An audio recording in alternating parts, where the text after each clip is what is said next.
Hey guys, today's video is going to be a little bit different. I am just going to be casually chatting with you. I have my green tea, my kids are downstairs just chilling, just hanging out, and I'm going to be taking this time to talk with you about something that I've got a lot of questions about, which is my wellness routines. So a lot of you say like, your skin looks great, or you're such a good mom, or whatever those compliments might be. This is not to say there are no negative comments, because there are. There are lots of negative comments on YouTube, but we let those ones just wash over and float away. Just like bad thoughts. We let bad thoughts float away. So today I'm going to be going over my 5 daily wellness non-negotiables. If you are new here, I am Kate Ensminger. I am a mom of 4. I am a content creator, a blogger, a military wife, a homeschool mom, a health and wellness lover, and I am so happy that you're here. I hope that you'll subscribe, and if you have been here for a while, then welcome back. I'm so happy you're here. All right, let's talk about my first wellness non-negotiable: planned activity. Now, I don't mean intense 2-hour workouts or some sort of like crazy gym routine. What I'm talking about is intentionally building in movement throughout my day, because I've realized if I don't plan it, it just doesn't happen. And when I don't move my body, I feel sluggish, more reactive, more impulsive, more overstimulated and overwhelmed. But when I do, it's like I'm anchored. Like I just have this calmness about me. I show up better for myself. I show up better for my family. So my very first pocket of movement that I aim for is my morning walk. Even before the kids are awake, I wake up and walk, even if it's short, 15, 20 minutes, which it usually is. It is such a game changer for my mindset. Just starting the day alone in peace, that quiet early morning air, the stillness, just being outside without a million mom, they wake up and all they can say is mom. Honestly, it's therapeutic. I usually pop in my earbuds with podcast, worship music, some healing frequencies or something. Sometimes I don't listen to anything. I just listen to the birds and be in nature. And honestly, that's where some of my best ideas come from. Or sometimes it's where I process something that I didn't even know I needed to. Things kind of pop in my head and it gives me time to process it. Look, getting up early isn't always easy, okay? My husband sets our alarm and sometimes I'm like, I don't want to get up. Some mornings I'm tired. Some mornings I have to talk myself into it. But I never regret it. Honestly, it is worth it every single day. And these walks, it's important to know that they're not about burning calories. They're just about peace and like waking up with that peaceful mindset, that intention, starting your day grounded instead of like in reaction mode. Like if you let the kids wake you up, you're gonna be very reactive. Then, depending on the day and obviously the weather, we try to be all weather, but we will often do a walk to the park in the morning. So especially if we're having a crazy homeschool day, this is how we're gonna reset. I count this as movement because it's still all of us getting outside, stretching our legs, walking to the park. Again, this is not about like breathing really hard. It's just about breathing fresh air, breaking the rhythm of sitting down inside, schooling. Sometimes the kids bring their scooters, their bikes. Sometimes I push the stroller, the wagon, but the goal is the same. Move together, be outside together. It's not structured, I don't have any timeline or anything, but it is planned. I have that plan for the walk, and that's really the key. It's already built into my day, and that's what makes the difference. Now, a couple times a week, I do more of an intentional workout, like 4-ish days a week, either at the gym or at home. This is scheduled on my calendar. This is more like an appointment. This is a little bit more intense, and it's about getting that time for myself and to really work my body, work on my goals, really get my heart rate up. I'll do strength training or follow a quick online program. I love Sydney Adams King program. It's really good. And there's just definitely days I don't feel like going, or I think, I don't really have time. But I can promise you, I have never finished a workout and said, ugh, I didn't like that. I always feel more energized, more present, more capable. And I think as moms, sometimes we need that like boost of I've got this. Like, I need to replenish my energy, replenish myself, especially in the early evening when you're about to do bedtime. And movement helps me a lot with that. And finally, one of my favorite parts of the day is a family walk. My kids love it. Can we go on family walk? Can we go family walk? Even my 2-year-old, can we go family walk? And this has become a sweet tradition for us. It's not long, it's not fancy, but it's very intentional. Sometimes we bring the dog, the kids take turns walking the dog, the kids run ahead, they collect rocks, they climb trees, and my husband and I are just strolling, decompressing, holding hands. We kind of get that together time that we don't necessarily get throughout the day without the distraction of like screens or dinner time or there's something to do, you know, and it just helps all of us like get that fresh air and regulate before bed. So yeah, when I say planned activity is a non-negotiable, I don't mean like one perfect workout per day. That's not what I mean. I mean movement, and it's woven into the fabric of my day. It's the walks that ground me, movement that connects me to myself, my people, my kiddos, my husband. It's just something has to be very intentional, because if you don't plan it, it's just not going to happen. So I try to be very intentional and make it happen all the time, every day. So if you're someone who struggles to fit movement in, my advice is don't overthink it. Don't wait for motivation. Just literally put it on the calendar, write it down that this is what needs to happen, and check it off your to-do list. Like literally make it a 10-minute walk and check it off your to-do list. Just that tiny bit of movement can honestly shift your entire day, your entire mood. And that's why like waking up and doing it for me sets me off in just like the best mood ever. Okay, on to wellness non-negotiable number 2. And it is a high protein breakfast. This has honestly been a game changer for my energy and my mood and the rest of the day. Now, let me just say this up front. I'm not a bodybuilder. I'm not counting macros. I don't always have fancy Pinterest-worthy breakfasts. It doesn't always work out that way, but I do know what my body needs in the morning and what makes me feel good, and that means prioritizing protein. At least 30-ish grams of protein per breakfast helps me not feel gross and hungry in the afternoon. Now, I didn't always do this. For a long time, breakfast was a piece of toast or finishing someone else's half-eaten waffle or coffee, just only coffee, and calling it a meal. And that maybe worked in the moment, but it made me feel bad. Like 10 a.m. or so, I would crash, shaky, snacky, foggy brain, plain moody. I'm sure you've experienced that too if you've had coffee only for breakfast. But once I started being more intentional about getting enough protein, honestly, everything changed. I had more stable energy, fewer cravings during the day, and I wasn't thinking about snacks all day long. I was genuinely satisfied. That protein genuinely satisfies your stomach and keeps you having steady energy throughout the day. So now, even if I don't have a specific plan for what that protein would be, I know the goal I'm aiming for, and I know how to reach it because I have done the counting grams of protein. If you don't have any idea, just count it. Just count the grams of protein. First thing in the morning, 30 grams of protein. And some of the meals that I like are cottage cheese with eggs, Greek yogurt with chia seeds, protein granola, maybe a smoothie with protein powder, almond butter, hemp seeds. All of these things can like give you that protein that you need. And if I'm in a hurry, sometimes it's just a protein shake and something on the side, like a boiled egg or bacon or something like that. But usually I try to make it a whole food item. I don't overcomplicate it. I just build my breakfast around protein because I know it makes me feel good in the afternoon. Everything else is extra. If I'm having berries, that's extra.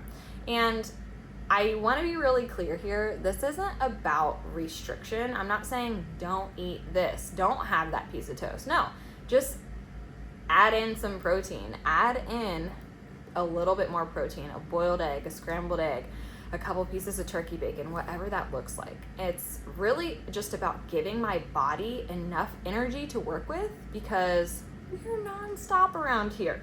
From the moment my feet hit the floor, I am moving. I literally just said that to my husband today. I was like, I never sit down. I'm just realizing, like, I really don't ever sit down. And that protein keeps me having steady energy throughout the day. Another thing I've noticed, when I hit my protein goal at breakfast, it sets the tone for the rest of the day, for my eating the rest of the day, not just my energy, for the things I actually want to eat. I'm less likely to snack out of habit. I'm more likely to like grab another protein snack because I've already started on the right track.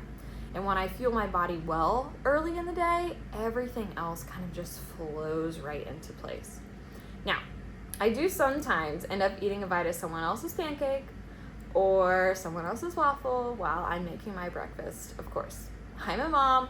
I know I eat lots of kid leftovers, but I don't skip my own breakfast anymore. And this almost like makes me feel valued as well because I'm intentional with what I'm eating. I'm intentional with what I'm doing. So even if I'm standing at the counter eating one-handed while packing a lunch, or I'm intervening in someone's fight, I know that I'm taken care of.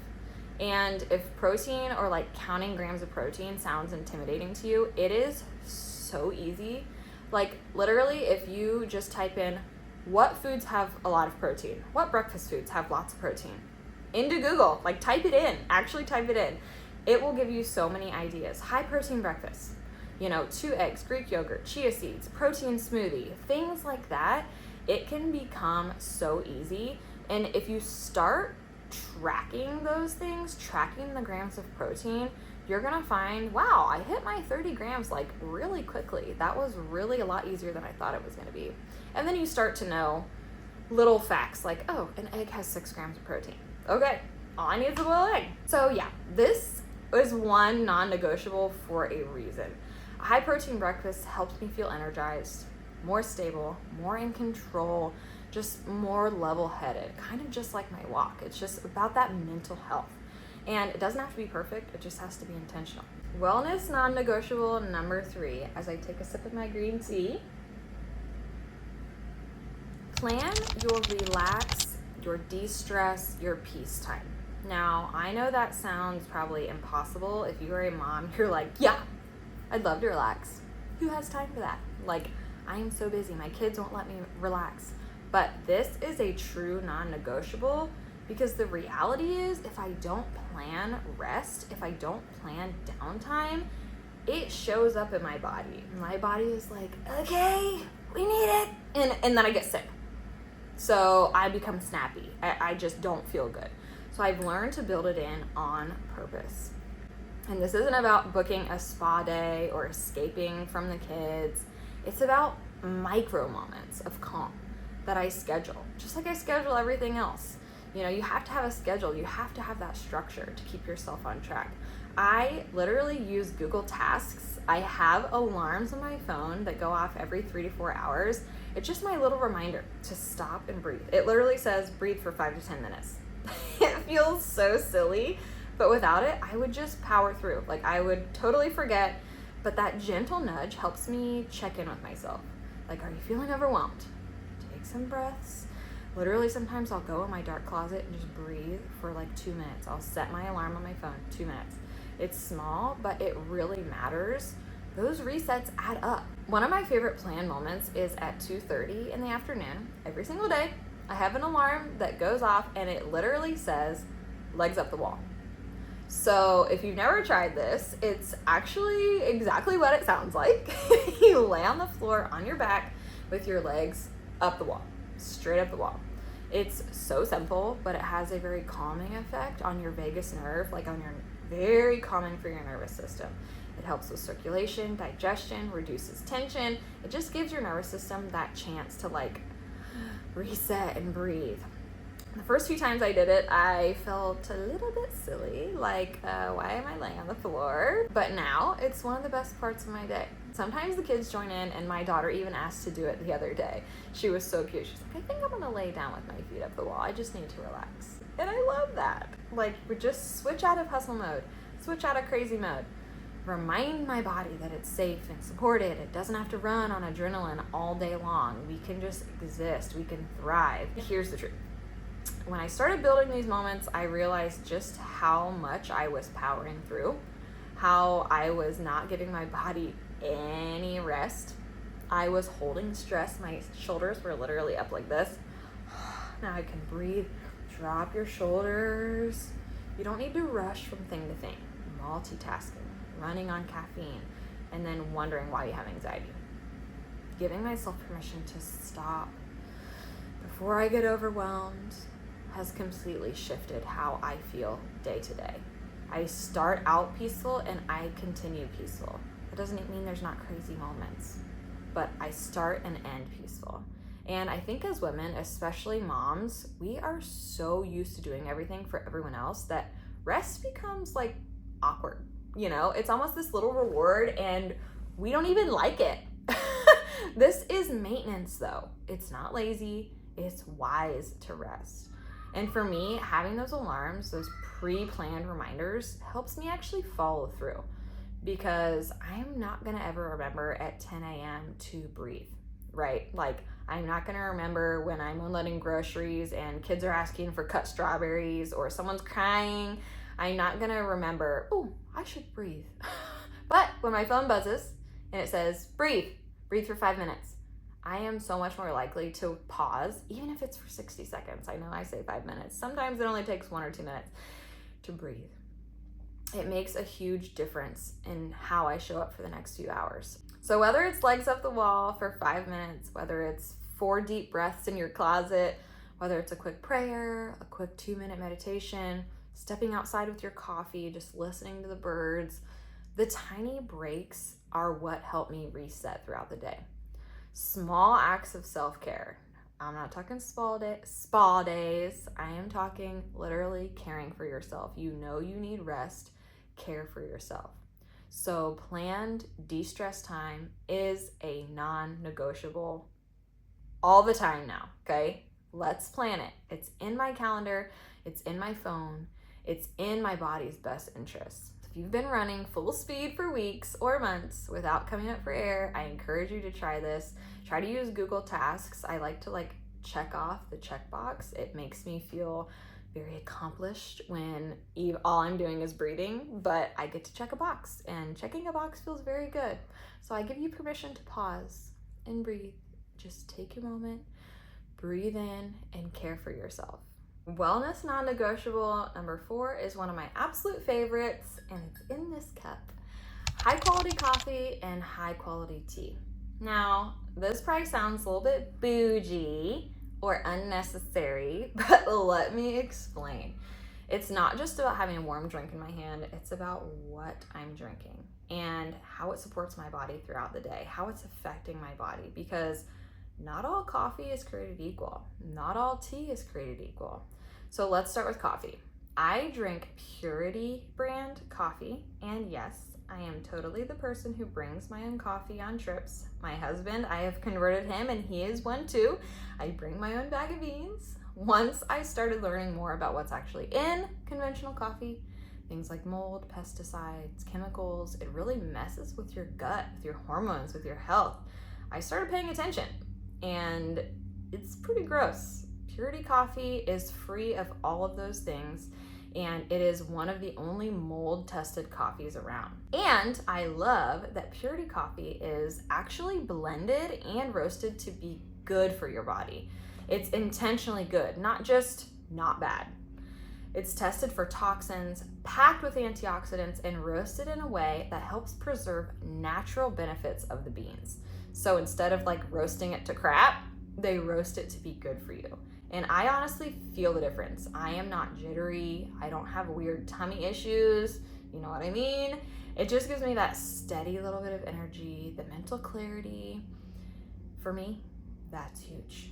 Actually feeling good after my coffee. Coffee isn't just a pick-me-up anymore. It's part of my wellness routine. It's part of feeling good and taking care of my body. I drink it mindfully. I make it my little ritual. As you can see, I'm escaped from the kids. I'm doing my little ritual, and it works for my body, not against it. So yes, this is a non-negotiable, and I don't really feel guilty about it because this version of coffee is actually supporting my health. Then throughout the day, I'm all about tea. herbal teas, a cup of green tea in the afternoon. I keep a tiny little stash of herbal tea that I rotate depending on how I'm feeling. Chamomile, peppermint, rooibos, lemon balm. This is my green tea, my 1 green tea per day. Each of those teas offers something different. Like, do a little bit of research on what you're trying to do, like stress reduction, lemon balm. I have lemon balm almost every day. Sometimes it's for calming, sometimes it's for digestion, sometimes it's just because it tastes good and it helps me wind down a little bit. Like having that warm cup of coffee makes me feel cozy, it hydrates me, especially during those moments when I really want to reach for a snack and I know that I probably shouldn't, I just need to hydrate, but water doesn't really sound very appetizing. I go for tea every single time. Then around 2 or 3 p.m., I usually make myself a cup of green tea. I cannot drink it after 4 p.m. because the caffeine keeps me wide awake. I am someone who's very affected by caffeine. So I make sure that my green tea happens before about 4 p.m. Like I fully drink it before 4 p.m. I love green tea specifically because it's rich in polyphenols, which is a plant compound that's amazing for your body. It's really good for your brain, your immune system, your oral health. Like it actually benefits your teeth and gums. If you believe it or not, it is actually good for you. So it's not just an afternoon treat, it's the whole wellness practice. I get that tiny little energy lift without crashing and I feel sharper mentally, like I'm doing something really good for my body in the process. And again, just like with food, this is not about perfection. I am not making elaborate matcha lattes or using a 6-step brewing method. I'm not doing any of those crazy things. Most days I heat the water, I steep the tea, and then I drink it. It's very simple. It's intentional though.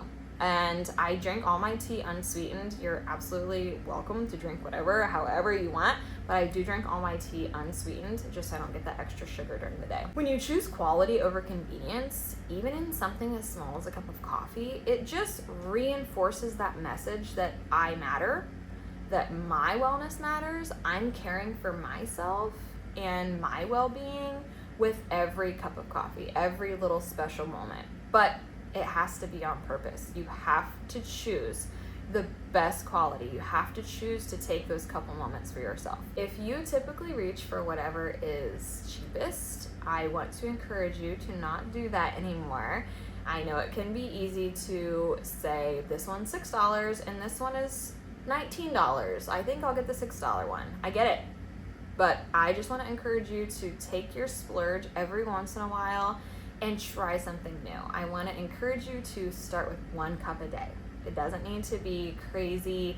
I'm switching everything to non-toxic. Like, just choose 1 cup a day. You might be surprised how much those little moments mean to you. Last but not least, non-negotiable number 5, intentional connection time with my kids and my husband. This is one that is deeply personal for me because no matter how productive or healthy or organized or scheduled that I am, at the end of the day, if I barely hang out with my kids, I feel really bad. If I had more screen time than face-to-face time, it doesn't feel good to me. We need that personal eye contact and connection with our people. I'm all about building a life that feels good to you, and at the core of feeling good is connection. I've learned this over the years that is so important for your literal health, for your well-being. And sometimes it doesn't necessarily happen naturally. You have to be intentional, especially in the digital age. I could be scrolling on my phone. I could be doing 25 things on my to-do list. That's why it's a non-negotiable. It's not always easy, but because I refuse to let that disconnection become the default, it happens every single day. You can check off multiple things at the same time too, like our family walk. We are having connection time. We are having connection time without doing something crazy. One of the things that's helped me so much is the Opal app. If I use it on my phone, it limits time in certain apps. So in the mornings or the evenings or weekends, I don't really trust myself to just do work on my phone. I always end up like scrolling in some rabbit hole, learning.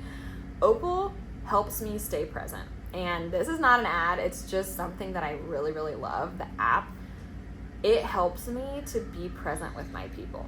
So when I first started using it, I was kind of shocked at how often I was reaching for my phone. If you look on your phone settings, it will tell you how many times you picked up your phone that day, and it's pretty gross, guys. Like nothing was actually happening, but I still felt this like pull to be aware. It was like a wake-up call, because those tiny moments when some kid is telling me a story or my husband's talking to me in the kitchen, those are the moments that I want to be connected. I don't want to be scrolling on my phone looking at other people's lives, right? We need to be connected and intentional. I don't want to be halfway present. I want to be fully present. So I schedule in connection time the exact way I schedule in meals and workouts. It is a non-negotiable. So sometimes this looks like family walk after dinner, or coffee every day with my husband. Of course, the lawnmower is outside. Sometimes I just put my phone in the drawer. So I can't even think. Sometimes I just put my phone in the drawer and I think about my kids. I am intentional and get one-on-one time. You know, that return on investment of like investing time in your kids, investing attention, is huge. Kids melt down because they don't get attention, and I'm investing that time so we don't have meltdowns. This helps the kids so much, and obviously no meltdowns helps me. I feel more grounded. Their behavior is better. My husband and I are communicating better. There's more laughing, more peace, less fighting. Now, this doesn't mean that every moment is perfect. Even when we are together, like, people argue, but we're together. We're playing games. I have a couple sore losers in my family, but we're at least together playing games. And it could be messy. Like, you know, there's sorry cards everywhere. There's Yahtzee boards everywhere. It's not just about like Pinterest-worthy connection. It's about being there and being together, being reachable. And for me, this becomes a beautiful moment in the chaos, like in the middle of the noise of the day-to-day, a way to remember that I'm not just managing the house, right? I'm not just running a schedule. I'm not just scheduling things. I'm living with my people. I'm living with the people that I love, and I chose to be here. I chose to marry this person. I chose these kids, and I want to be with them, right? I want to spend time with them. And that really helps me when it is a difficult moment to remember the connection moments, remember the positive moments, and it like gets you through those really difficult moments. So as important as my protein is, my workouts, my breathing, this is so important to me as well, because if I'm disconnected, why does all the rest of that matter? I promise you that connection will feed the rest of your day and make you feel so much better, more than productivity can. So those are my 5 health and wellness non-negotiables. Every single day, guys, I do them every day, and I am not perfect. I just want to stress that a lot. I am not perfect. Sometimes things don't happen, things don't go as planned. Even when it's on the schedule, it gets skipped, it gets missed, whatever. I am not perfect, and you don't have to be perfect either. We just have to try. We just have to try. That's it. That's all we have to do. I just want to say thank you so much if you made it to the end of this video. I hope that you have a great day. I hope you will subscribe, and I am so excited to have you here.